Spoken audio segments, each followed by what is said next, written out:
Hello viewers, বিনোদন জগতের সব খবর নিয়ে আপনাদের সঙ্গে এই মুহূর্তে রয়েছে আমি রিপোর্টার কুলসুম। তনির হাজব্যান্ড মারা যাওয়ার পর তনিকে সান্ত্বনা দেওয়ার জন্য সেখানে গিয়েছেন আমাদের ঢালিউড কুইন অপু বিশ্বাস। কাঁদছেন তিনিও সানভি এবং তনির সঙ্গে। মেয়েটার জন্য খারাপ লাগছে। ওর জীবনে ও যেমন করে ভালোবাসায় অভ্যস্ত হয়ে গিয়েছিল এমন করে আর কেউ ওকে ভালোবাসতেই পারবে না, বলছিলেন ঢালিউড কুইন অপু বিশ্বাস। তিনি বলেন, বাংলাদেশের পুরুষদের সংসার কনসেপ্টটা ভিন্ন। ওরা বড়ই হয় এইভাবে যে তার ভালোবাসার মানুষ মেয়েটি তার ঘরে না ফেরা পর্যন্ত তার জন্য রাত জাগবে, খাবার রান্না করবে, খাইয়ে দেবে, ভালোবাসবে। কিন্তু মেয়েটার জন্য কেউ রাত জাগবে, খাইয়ে দিবে, অপেক্ষা করবে এমন ভাবনার পুরুষ এদেশে নেই। কারণ এই দেশে প্রেক্ষাপট একদমই ভিন্ন। মেয়েটির মাথার উপর থেকে ভালোবাসার মায়ার হাত ছুড়ে গেল। আরো বেশি কষ্ট হয়ে গেল ওর জন্য। যে যা পায়নি তা সেই লোভ জন্মায় না। যে পেয়ে হারায় সে শুধু মিলাবে বাকি জীবন। ওর মতো কেউ নেই, কেউ হয় না।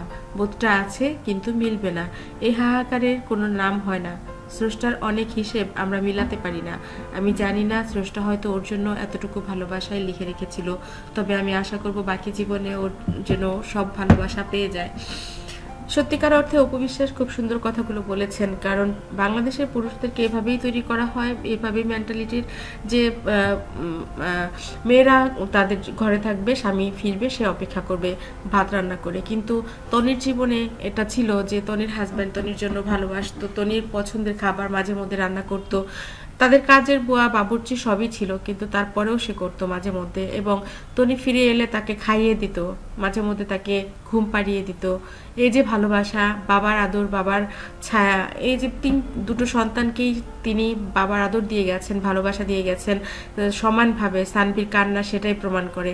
আসলে জীবনে শুধু জন্ম দিলেই বাবা হওয়া যায় না। জন্মদাতা হতে হলে এ মন থেকে ভালোবাসাটা দিতে হয়, আদরটুকু করতে হয়, সেটা তিনি করে গেছেন।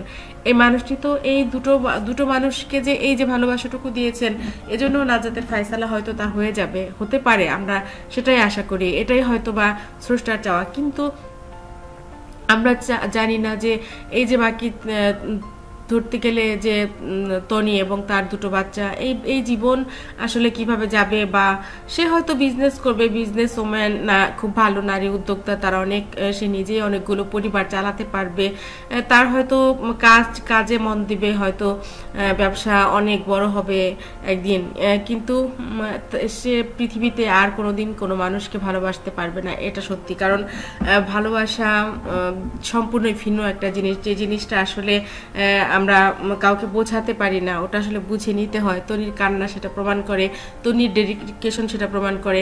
সে যেভাবে তার স্বামীকে টেক কেয়ার করলো শেষ পর্যন্ত, এটা প্রমাণ করে ভালোবাসা বলতে পৃথিবীতে কিছু আছে, মানুষকে মাঝে মধ্যে মায়া এবং লোভে ফেলায় এই বোধটুকু। ধন্যবাদ সবাই।